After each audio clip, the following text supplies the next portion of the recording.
Does America really have a godly heritage? But did you realize that out of the 55 founding fathers who worked on the Constitution, that 52 out of the 55 were Orthodox evangelical Christians? We don't hear that part of our history anymore. This 1856 Maryland history textbook contains a story about George Washington that you've probably never heard. It was a story of how his life hung in the balance for over 2 hours and how that only by the direct intervention of God was his life spared. We'll get to this story in just a moment.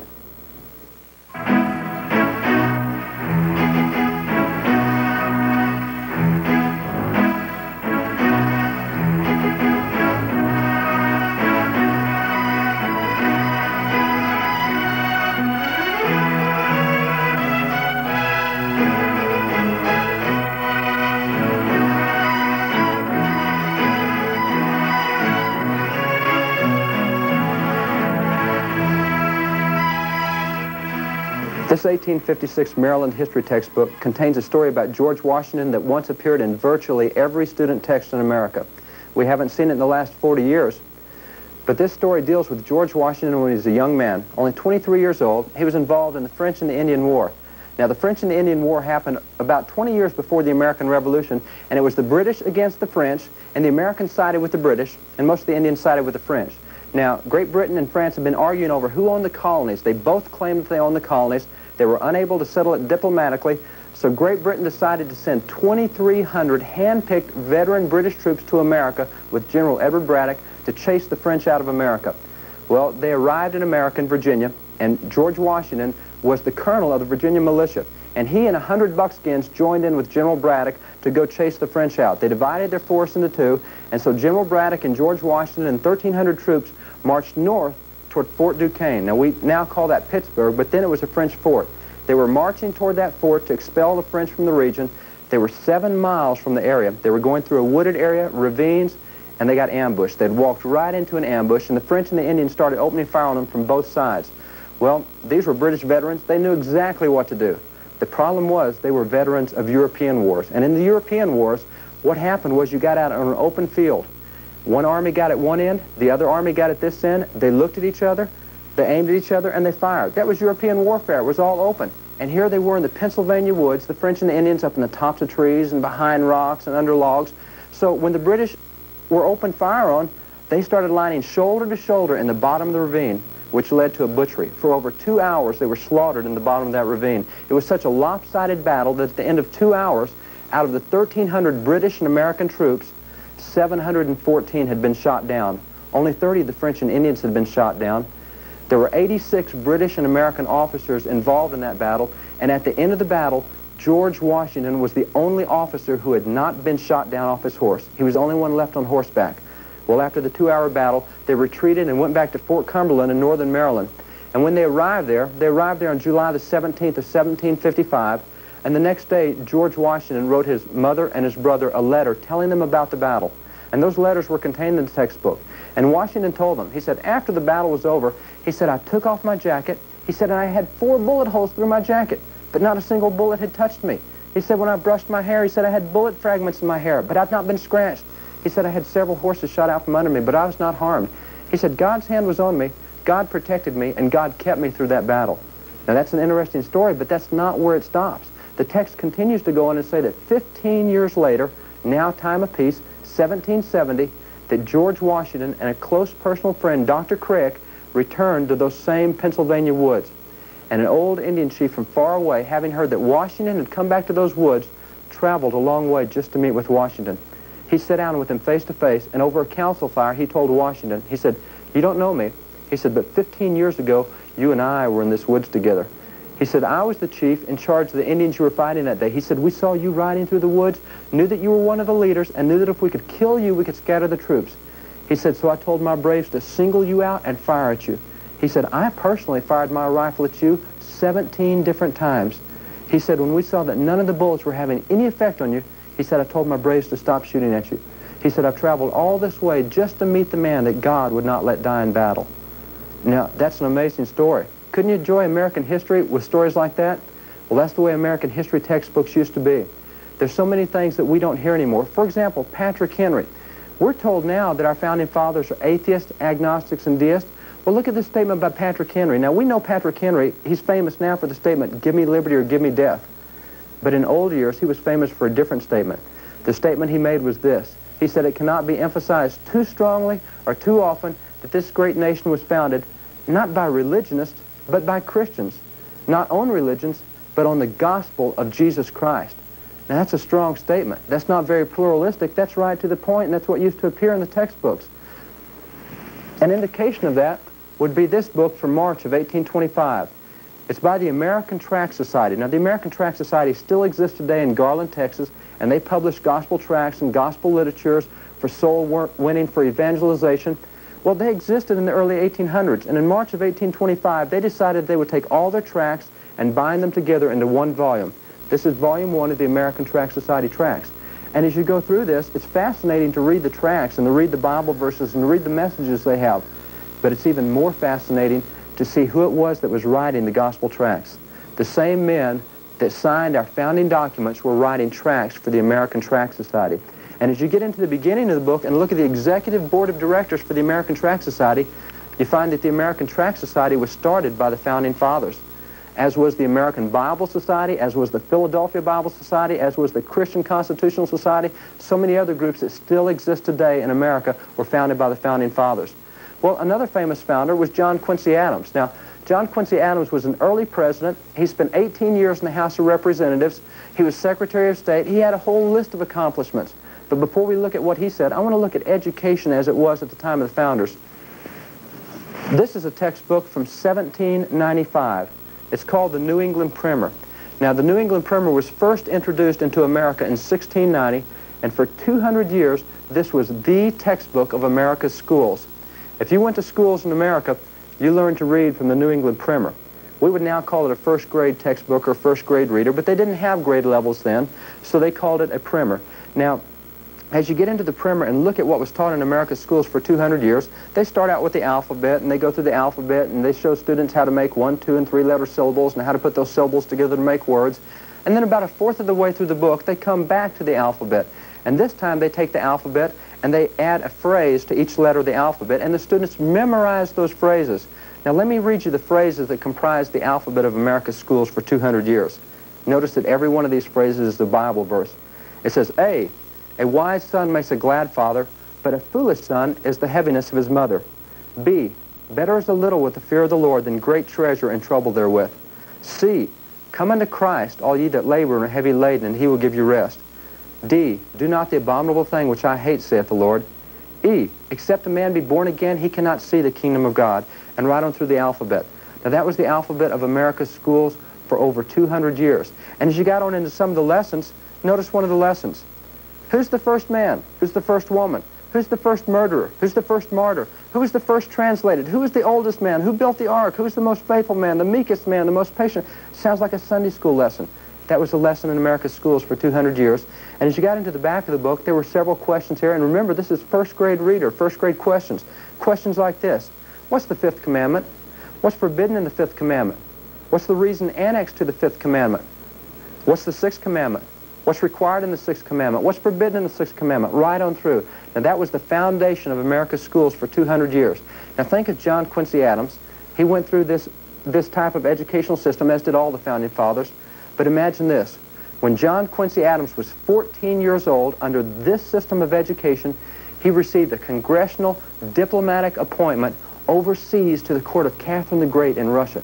Can you imagine sending a 14-year-old overseas to represent the United States in Russia? It's hard to imagine today, but that was typical for that time, that type of education. Well, this is a statement that John Quincy Adams made.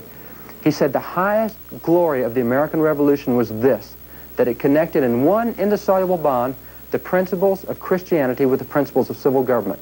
Now notice what he said. He said the biggest victory we won was that now Christian principles and government will be tied together in an indissoluble bond, never to be separated. But today we hear that it's just the opposite, that they wanted separation. No, that's not what the founders said. As a matter of fact, this next statement is by John Jay. Now, John Jay is the original Chief Justice of the U.S. Supreme Court. Our first Chief Justice, he's one of the 3 men most responsible for the Constitution. And look what our first Chief Justice said. He said, Providence has given to our people the choice of their rulers, and it is the duty, as well as the privilege and interest of a Christian nation, to select and prefer Christians for its rulers. Now, how long has it been since we've heard the Supreme Court say, make sure you elect Christians in this next election? We haven't heard that in years. But did John Jay know what he was talking about? Yes, he's the original Chief Justice. He's one of the three men that gave us the Constitution. And he said that we should elect Christians for our rulers. Well, that was not a limited sentiment. As a matter of fact, this is a textbook that contains George Washington's farewell address. Now, students were taught in these textbooks that George Washington's farewell address was the most significant political speech ever given to the nation. Why not? He's the father of the country. He spent 45 years of his life in public service, everything from commander-in-chief through 2 terms as president. He's the man who was president of the convention that gave us the Constitution. He's the man that was president of the United States who called for the First Amendment Bill of Rights. He's the man who oversaw the formation of the First Amendment Bill of Rights. And now, after 2 terms in office, he says, America, this is what has brought us to this point. This is what we have to do to keep going. And yet that farewell speech hasn't been seen in most textbooks for nearly 30 years. Why not? Doesn't Washington have anything to say anymore? No, the problem is what he says. Because in the last half of this farewell speech, Washington goes into great detail about something. He says, do not let anyone claim to be a true American. He says, don't let them claim the tribute of American patriotism if they ever attempt to remove religion from politics. He says if they do that, they can't be called true Americans. Well, those are the type of statements that we don't hear much anymore, but those were the statements of America's founding and America's history. Now, our founding fathers have delivered to us a system of government that has been remarkably successful. We're over 200 years under the same document, the same piece of paper, the same Constitution, and that's almost unheard of for contemporary nations. For example, take France. France, in the last 200 years, has gone through 7 completely different forms of government. Italy is now in its 48th form of government. We're still in our first. That's amazing. Where did our founding fathers get the ideas that have caused us to last so long when other contemporary nations can't last that long? Well, that was a question asked by political science professors at the University of Houston. They wanted to see where the founding fathers got their ideas, and they felt, very rightfully so, that if they could collect some of the writings of the founding fathers and see who the founders were quoting, that they would know where they got their ideas. So they collected 15,000 writings of the founding fathers. From that, they boiled it down to a group of 3,154 writings that they felt had significant impact on the founding of America. And they went through those writings looking to see who the founders quoted. It took them 10 years, but at the end of 10 years, they had found all the quotes of the founders. They knew who the founders had quoted, where the quote came from. They found that the 3 men quoted most often in America were Blackstone, Montesquieu, and John Locke. Now, that's a tribute to those 3 men, but what they found that they did not expect was they quoted 16 times more often than they quoted Blackstone, 16 times more often than the founders quoted John Locke, 16 times more often the founders quoted directly out of the Bible. 34% of all quotes of the founding fathers came out of the Bible, and on top of that, another 60% of their quotes, they were quoting men who had used the Bible to arrive at their conclusions. For example, I mentioned that Blackstone was one of the 3 men the founders quoted most often. This is his work, Blackstone's Commentaries on the Law. This was first introduced in America in 1758. Now, this is the 1889 version, but for 160 years, this was the law textbook of America. You couldn't go to law school in America without knowing Blackstone. This was the Bible for lawyers. The Supreme Court quoted from this regularly to settle disputes and to define words and to look at procedure. Where did Blackstone get his ideas? Well, think of Charles Finney. Now, Charles Finney is like the Billy Graham of the early 1800s. He was in the middle of one of America's greatest revivals. He was a revivalist, an evangelist, a preacher. But Finney didn't start out having a call from God that he felt to be a minister, to be a preacher. No, he wanted to be a lawyer. So he did what all other law students did. He entered law school and he studied Blackstone's Commentaries on the Law. And in the process of studying Blackstone's Commentaries on the Law, every time it gave the laws, it gave the Bible verses on which the laws were based. So much so that in the process of studying to become a lawyer, Charles Finney became a Christian in the process of studying to be law. That's hard for us to imagine today. But does that tell you where Blackstone got his ideas for law? They found that out of the quotes of the founders, 94% of the quotes of the founders were based on the Bible. 34% came directly out of the Bible, and another 60% were based from men who had used the Bible to arrive at their conclusions. Now, that leads to a lot of interesting things that we have in our government now. For example, we've got things that make us very unusual for other nations in the world. We established 200 years ago three branches of government. And those three branches of government that our founders set up were quite unlike any other nations around them. They didn't copy Britain's, they didn't copy France. Where did they get the ideas for our three branches of government that we have now? And on top of that, when the Founding Fathers established those three branches, they put in constitutionally guaranteed separation of powers to keep each branch away from the others.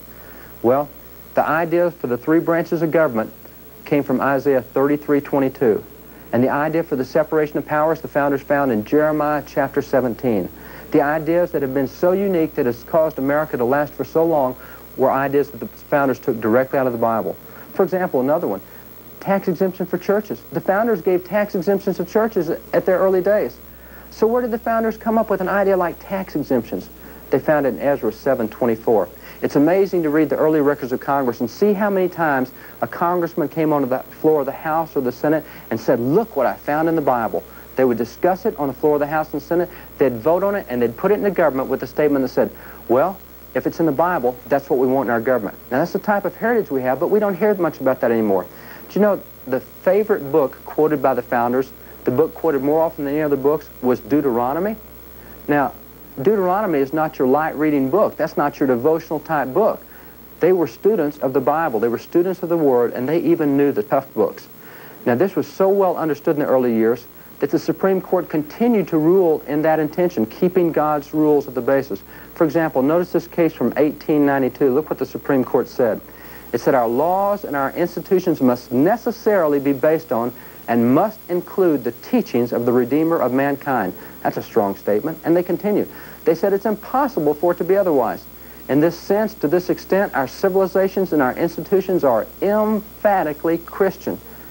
Now, what would lead the court to that conclusion? Why would they come to such a strong conclusion the teachings of Christ had to be in everything that we did, that we're emphatically a Christian nation? Well, that case, it was not long. It was only 16 pages long in court history, but it gave 87 different historical precedents to prove that. They quoted the Founding Fathers and the Acts of the Founding Fathers and the Acts of the Congresses, the Acts of the State Convention. They got to the end of 87, and the court said, now we could keep going like this for a long time, but 87 is sufficient to say that our laws and our institutions must be based on and must include the teachings of Jesus Christ. Now, remember those 87 precedents. We'll come back to that a little later, because the court, when it makes decisions, it bases its own precedents. The court will go back and look and see how it had ruled in previous cases, and it uses that as precedents to try to continue forward to be consistent in their rulings. Now, this next case is a case from 1844, and it came out of Philadelphia. There was a school in Philadelphia that said, now we're going to teach our young people morality, but we don't need religion to do that. We can teach them to be moral without religion. Sounds just like schools today. They said, we don't need Christianity to the Bible. We can teach morality without it. That was such an unorthodox position at the time of the founders that this case made the Supreme Court. And look what the court told that school in Philadelphia. The court said, yes, you're going to teach your young students morality. They said the purest principles of morality are to be taught. But where are those principles found? The court said, whoever searches for those principles must go to the same source from which a Christian man derives his faith. You have to go to the Bible. Now, the court ruled you couldn't have a school that didn't teach Christianity to the Bible because that was the source of morality, and we hear just the opposite now. Now, this case from 1811 might even seem to be strong for us, but notice what the court said. It says, whatever strikes at the root of Christianity tends to destroy civil government. Now, that case dealt with a man